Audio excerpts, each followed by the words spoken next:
आतिशी कभी भी आगे नहीं हुई हैं अपनी सीट पर। अभी आगे दिल्ली प्रियंका, जी हाँ, प्रियंका दिल्ली के नतीजों पे प्रियंका गांधी वाड्रा का बयान है कि उनका कहना है कि मैंने अभी तक नतीजे नहीं अब देखे देखने हैं। जैसा कुछ है भी नहीं वैसे। हाँ, मतलब नतीजे नहीं देखे हैं, दिख भी नहीं रहा है कुछ। कांग्रेस को नंबर भी कुछ नहीं दिख रहे हैं, जीरो ही दिख रहा है, जीरो ही दिख रहा है, तो देख के करेंगे भी क्या। ये इतने बड़े नेताओं को इस तरह के बयान कम से कम देने से बचना चाहिए कि मैंने अभी तक नतीजे नहीं देखे हैं। हाँ, मतलब ये लगता है कि अच्छा भाई नतीजे नहीं देखे हैं तो आपने क्यों नहीं देखे। बाइट आ गई भाई, बाइट है, बीजेपी क्लियर विक्ट्री, बाइट आ गई है। और प्रियंका गांधी वाड्रा कह रही है कि अभी तक हमने नतीजे नहीं देखे हैं। ये जगदीश शर्मा जी भाई नहीं ऐसा देखे, क्यों? पार्लियामेंट में नहीं देखे होंगे। पार्लियामेंट में कहाँ टीवी चलते हैं, वहाँ तो अपना काम चल रहा है। Parliament Aman Sharma, today parliament is working, parliament is close. Parliament की फोटो आ रही है सामने, दिखा जो आप दिखा रहे हैं। भाई साहब, लेकिन पार्लियामेंट मैं बंद तो है। पार्लियामेंट बंद है, आज शनिवार है। बताओ पार्लियामेंट में बोल रहे हैं, तब देखा ना बोल रहे हैं कुछ आपने कहा। नहीं, मतलब अगर आपकी पार्टी की इतनी बड़ी नेता ने नहीं देखे हैं, चलिए मैंने मान ली उनकी बात नहीं देखे हैं, वो अपनी इतने बड़े इलेक्शन को फॉलो ही नहीं कर रही हैं। देखिए फॉलो तो आप ही कहते थे, राहुल गांधी चुनाव में नहीं आ रहे, बीमार हैं, प्रियंका गांधी नहीं आ रही। मैं तो कहता था भी निकलो एक तरफ, आप निकलो एक तरफ, प्रियंका अवध हो जा अपनी सीट पे 12,000 वोटों से पीछे चल रहे हैं। अवध हो जा पचपड़गंज से 12,000 वोटों से पीछे चल रहे हैं। किशोर जी हाँ, इस वक्त परवेश साहिब सिंह वर्मा आगे चल रहे हैं, अरविंद केजरीवाल पीछे चल रहे हैं, अमानतुल्लाह खां आगे चल रहे हैं आम आदमी पार्टी के ओखला से, सीमापुरी से बीजेपी आगे चल रही है, मादीपुर से बीजेपी आगे चल रही है, सुल्तानपुर माजरा से बीजेपी आगे चल रही है। ये रिजर्व सीट्स जो हैं सीमापुरी जैसी, वहां से भी अगर बीजेपी आगे चल रही है तो इसका मतलब एक बहुत बड़ा निम्न वर्ग का वोटर है, वो भी बीजेपी के साथ गया है। ये किशोर, बीजेपी का कैलकुलेशन हमेशा दिल्ली इलेक्शन में ये एक बड़ा कैलकुलेशन था कि अगर एससी वोट स्प्लिट होता है, एससी वोट स्प्लिट होगा, झुग्गी का वोट एससी स्प्लिट होगा, तो बीजेपी को पोल पोजीशन मिलता है। बिकॉज मिडिल क्लास चाहे उनके साथ पूरा था, पर मिडिल क्लास पूरा वोट डालने नहीं जाता है। तो अगर एससी वोट में स्प्लिट है, ये बीजेपी का शुरू से कैलकुलेशन है और दिख रहा है ये एससी वोट में स्प्लिट है क्योंकि कई एससी सीट्स पे बीजेपी आगे चल रही है। दैट शोज कि बीजेपी 40 का जो आंकड़ा पा रही है, काफी हद तक दलित वोट जो है वो बीजेपी को इस बार मिल रहा है दिल्ली। 11:02 हो रहे हैं। इस वक्त की बड़ी खबर दर्शकों को बता देना चाहते हैं, ये रुझान लगभग अब नतीजों में तब्दील होते हुए आपको स्क्रीन पर दिखेंगे। हालांकि 30 पे अभी भी आम आदमी पार्टी है, तो उम्मीद आम आदमी पार्टी लगाए बैठी है क्योंकि जाना तो 36 पे। लेकिन उसके बावजूद 5 सीटें और आगे यहाँ पर बीजेपी दिखाई दे रही है। मतलब इस नजर से देखें तो इस नजर से भी देखना जरूरी है।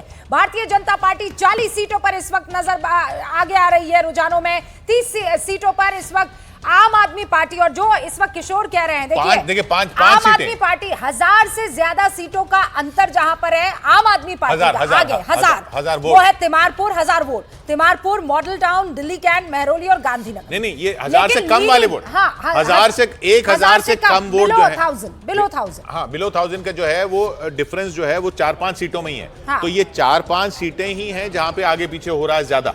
इसलिए आम आदमी पार्टी को ऑब्वियसली उम्मीद होगी कि 5 हो जाए तो हमारे 35 हो जाए, उनके 35 हो जाए, और ये क्या 35 हो जाएगा तो बिल्कुल ही 2020 का मैच हो जाएगा। अंतर देखिए ना अमन, सुपर ओवर चलेगा ये 12 बजे तक। लेकिन उसके बावजूद ये सुपर ओवर तो यहाँ नजर आ रहा है, लेकिन आप तो वेबसाइट पर भी नजर रखे हुए इलेक्शन कमीशन की, और जब दिल्ली जैसे इलाके में वोटिंग होती है और वोट की काउंटिंग होती है तो उसमें कितना अंतर रहता है, जीत का अंतर कितना हो जाता है? अभी तो 41-29 इसी की वेबसाइट भी दिखा रही है, तकरीबन वही नतीजे हैं जो हम दिखा रहे हैं। तो बट मुझे लगता है जो जिन सीटों पे, जैसे किशोर कह रहे हैं, जिस सीटों पे फाइट टाइट है अभी भी, जिसपे सिर्फ 500-1000 का मार्जिन है, वो पलट भी सकती हैं, वो बीजेपी के लिए सॉलिडिफाई भी हो सकती है। दोनों तरफ हैं सीटें ऐसी, आप भी है, कई सीटों पे बहुत कम मार्जिन से आगे है, और कुछ सीटें बीजेपी की हैं जो कुछ मार्जिन से आगे हैं। तो अभी तक मुझे पर मैं जाऊंगा जो इसी का वोट शेयर है उसमें 47% और 43%, 4% का फर्क है ऑलमोस्ट वोट शेयर का, बीजेपी आगे है। ऐसी जो बीजेपी ऐसी सीटों पर जहां पर उसका वोट का अंतर 500 से कम का है, वो 5 सीटें हैं, वो तो सिर्फ एक है, वो तो सिर्फ एक है, नई दिल्ली सिर्फ एक है, और बाकी 1000 से 2000 के बीच में ऐसी 5 सीटें हैं जो अंतर, जो गैप है।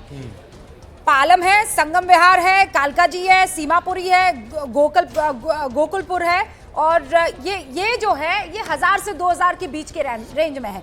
पवन शर्मा आम आदमी पार्टी के राष्ट्रीय प्रवक्ता हमारे साथ जुड़ चुके हैं। प्रेम शुक्ला जी इस वक्त आपको नजर आ रहे हैं।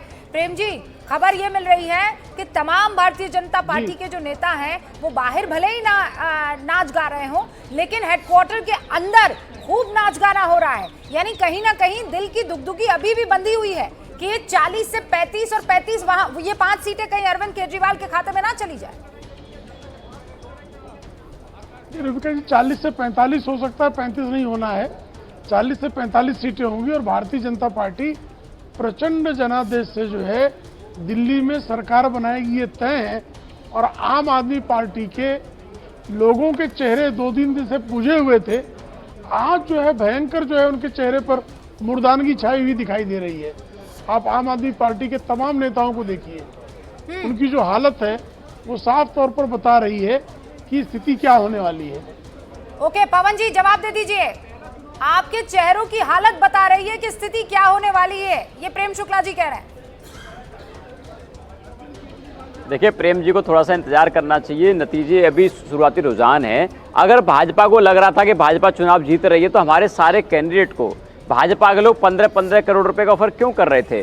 भाई भाजपा की तो ये आदत रही है, जहां चुनाव हारते हैं वहां यही मॉडल अपनाते हैं। तो भाजपा के हताशा अभी देखिए ये शुरुआती पवन जी शुरुआती रुझान नहीं है ये, अभी जो है ये काफी आगे पहुंच गया है रिजल्ट। सीमापुरी जैसी सीट जहां अरविंद केजरीवाल का पूरा आंदोलन का संगठन का पूरा मामला शुरू हुआ था, उनका करियर शुरू हुआ था आंदोलन वाला, वो सीट, उस सीट पर भी आप पीछे चल रहे हैं। वहां पे आपने वीर सिंह धिंगान को ले लिया, उसके बावजूद आप पीछे चल रहे हैं। तो ये तो यानी एक जो वर्ग आपका कोर वोटर था, वो वोटर भी आपसे छिटका है ना। और पवन जी बस एक बात समझिए, आप ये जो 15 करोड़ की बात कर रहे हैं, कल विनय मिश्रा जी थे द्वारका के कैंडिडेट जो ये बात कह रहे थे कि 15 करोड़ ये लोग ऑफर कर रहे हैं।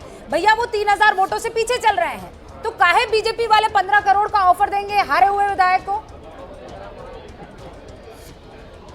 बड़ी मासूमियत है। देखिए रुबीना जी, जहां भाजपा चुनाव हारी गोवा में, महाराष्ट्र में, उत्तराखंड में, कर्नाटक में, तो भाजपा ने कैसे वहां पे सरकारें गिराई थी ये सबको पता है पूरे देश के अंदर। भाजपा चुनाव हारती है तो विधायकों को ऐसे अप्रोच करती है। और रही बात दिल्ली के चुनाव की, तो देखिए पूरे चुनाव में अरविंद केजरीवाल जी इकलौते नेता थे जो सिर्फ काम की बात कर रहे थे। 10 साल में क्या काम किया है और अगले 5 साल में कौन सा काम करने वाले हैं। लेकिन भाजपा के लोग सिर्फ गालियां दे रहे थे, गुंडागर्दी कर रहे थे, सारी मशीनरी का उपयोग अपने लिए कर रहे थे। तो इस तरह की चीजें भाजपा कर रही थी, इनके पास कोई मुद्दे थे नहीं दिल्ली के चुनाव के अंदर। अच्छा, तो दिल्ली के लोग गाली गलौज जहर मिला दिया, किसने अपना कहा था? ये मुद्दे थे, यमुना में जहर मिला दिया, हम नहीं करते कुछ तो मर जाते सबके सब। किसने मिलाया था? ये अरे तो जहर कोई मिलाता है क्या? क्या बात मैं वही तो कह रहा हूँ, मैं वही तो कह रहा हूँ रुबीना जी, भाजपा गंदी राजनीति कर रही थी। यमुना जी के अंदर जहर मिलाना, अमोनिया का लेवल बढ़ाना, ये काम किसने किया था? भाजपा ने किया था। तो भाजपा बढ़ाना मतलब क्या होता है? यमुना में अमोनिया का लेवल बढ़ाना मतलब क्या होता है?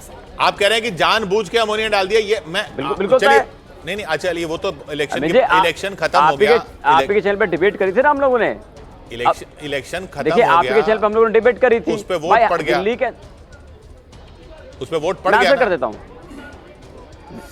उस पे मैं उसी पे आंसर कर देता हूं। देखिए ये सारी डिबेट आपके चैनल पे बहुत लंबी डिबेट चली है। हाँ। उसमें डिबेट में भाई दिल्ली के अंदर पानी कहां से आता था, भाई हरियाणा से आता था। तो भाजपा ने हर वो चीज करी जो कि गंदी राजनीति भाजपा कर सकती है, जो कि इनका अपना मॉडल है भाजपा का। लेकिन आज देखिए दिल्ली के लोगों का जो फैसला था, वो फैसला आम आदमी पार्टी पक्ष में आएगा। इसलिए आएगा, मुझे पूरा भरोसा इसलिए है कि हमने सिर्फ अरविंद केजरीवाल सिर्फ काम की बात करी, काम की राजनीति करी। भाजपा ने दिल्ली के अंदर प्रेम शुक्ला जी हमारे साथ हैं, दिल्ली के अंदर गुंडागर्दी करी।